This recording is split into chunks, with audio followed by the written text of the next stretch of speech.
Well, it's been a while. Welcome back to the Arizona Birdwatchers 2016. Yes. Approaching the season. Welcome back, Troy. Thanks for having me, Does man. it feel good to be back on the mic? Oh, it feels so good. It's been such a long time. It's been a long off season waiting for football to come back.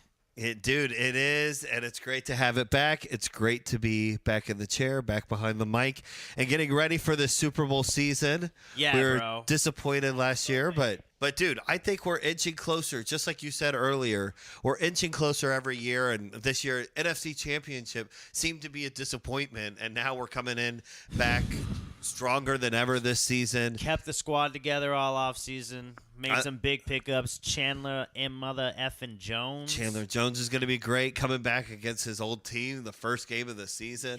Yes. I mean, it's going to be a lot of fun. Absolutely. And, it's going to be a great ride. But we're going to talk about that later on in the season. We're just kind of going to show everyone our new style, the Birdwatchers, and what we got coming on. We got a big change this year. We realized that what David and I were giving you was like subpar at best.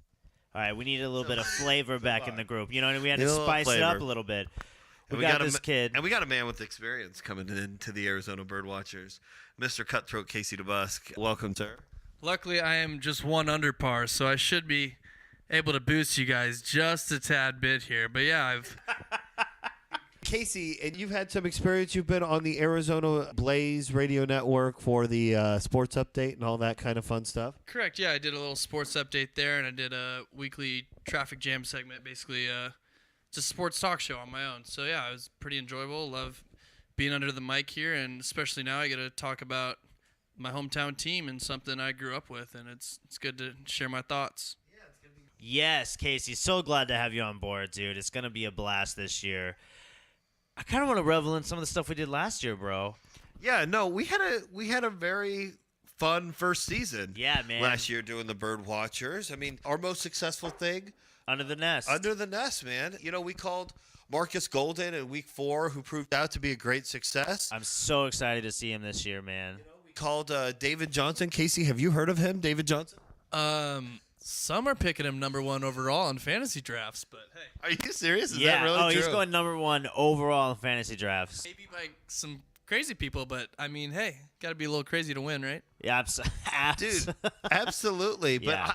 I don't know. He splits the effort with Chris Johnson pretty well. Yeah. Well, let's welcome Casey to the show with asking him a simple question. Casey, who do you think is an under the nest player we should be looking out for the rest of this preseason? You know, I think we could take a look at Lamar Lewis out of LSU. As we know, we have Minter from LSU. We have Tyrann Mathieu from LSU. And we also have Patrick P, Patty P, P21, P twice. 21 problems.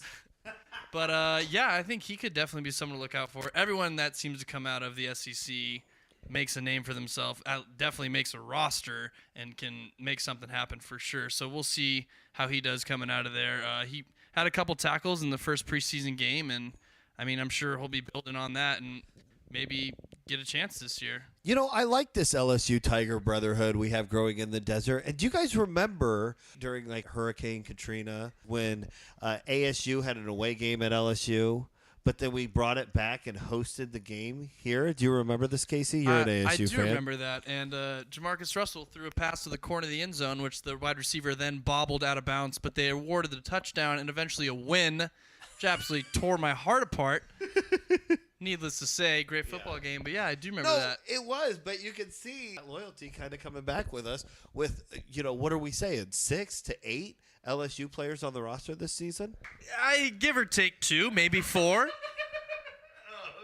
You could be talking about SEC players. I think we got about 20 of those guys. A third of our rosters from the SEC. Really? Just about, yeah. Wow, that's kind of interesting. I mean, it is a dominant conference. So we're just here kind of to highlight some stuff, and then we're going to be back with you right before the Cardinals' first game against the Patriots on Sunday, September 11th.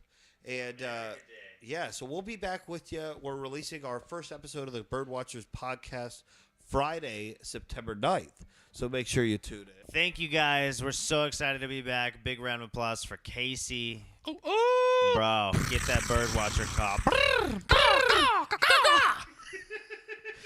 All right, guys. We'll see you later this season. It's Friday, September 9th. Check us out.